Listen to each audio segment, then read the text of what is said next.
അനശ്വര രാജനെതിരെ ആരോപണവുമായി സംവിധായകൻ ദീപു കരുണാകരൻ. സിനിമയെ പ്രമോട്ട് ചെയ്യാനായി ഒരു പോസ്റ്റ് പോലും അനശ്വര സോഷ്യൽ മീഡിയയിൽ പങ്കുവച്ചില്ല എന്നാണ് സംവിധായകൻ പ്രതികരിക്കുന്നത്. എന്തായാലും വളരെ മോശമായിപ്പോയി അഭിലാഷ്, വളരെ മോശമായിപ്പോയി.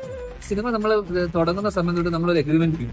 ആ എഗ്രിമെന്റിൽ ഒരു ക്ലോസ് ആണ് നമ്മൾ ഇത്രയും ദിവസം ഇതിനു വേണ്ടി മാർക്കറ്റിങ്ങിന് വേണ്ടി ഇത്രയും ദിവസം അടക്കം ഉൾപ്പെടെ എഴുതിയിട്ടുണ്ടോ?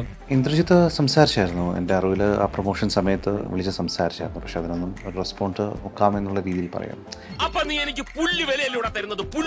നമ്മൾ സിനിമയുടെ മെറിറ്റോ ഇതൊന്നും ചിലപ്പോൾ സിനിമ ഇറങ്ങി കഴിഞ്ഞതിന് ശേഷം അല്ലെങ്കിൽ നമ്മൾ കുറച്ച് ഷൂട്ടൊക്കെ ചെയ്തതിന് ശേഷം നമുക്ക് തോന്നി സിനിമ ഓടില്ല എന്ന് തോന്നിയതിനു ശേഷം നമ്മൾ സിനിമയെ പ്രൊമോട്ട് ചെയ്തിരുന്നു കഴിഞ്ഞാൽ അത് കാര്യമില്ല.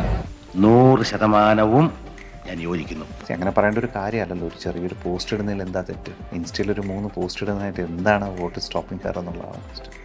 അവളത് ചെയ്യും, അവളത് ചെയ്യൂ. ഇപ്പോൾ പൈസ കൊടുക്കാത്തത് കൊണ്ടാണ് ചെയ്തില്ലെങ്കിൽ കുഴപ്പമില്ല. കൃത്യമായി എണ്ണി പറഞ്ഞ് എൻ്റെ കയ്യിലെ മെസ്സേജുകളെല്ലാം തന്നെയുണ്ട്. ചോദിച്ചു വാങ്ങിച്ചിട്ട് ഷൂട്ടിങ്ങിന് പലപ്പോഴും വന്നിട്ടുള്ളത്.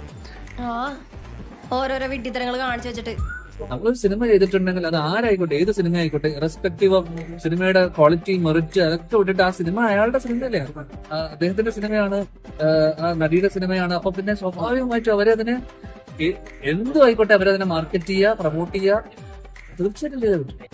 കണ്ടോടി, ഇങ്ങനെ ഒരുത്തനെ നമ്മുടെ കുടുംബങ്ങളിൽ മഷിയിട്ട് നോക്കിയാൽ കാണും.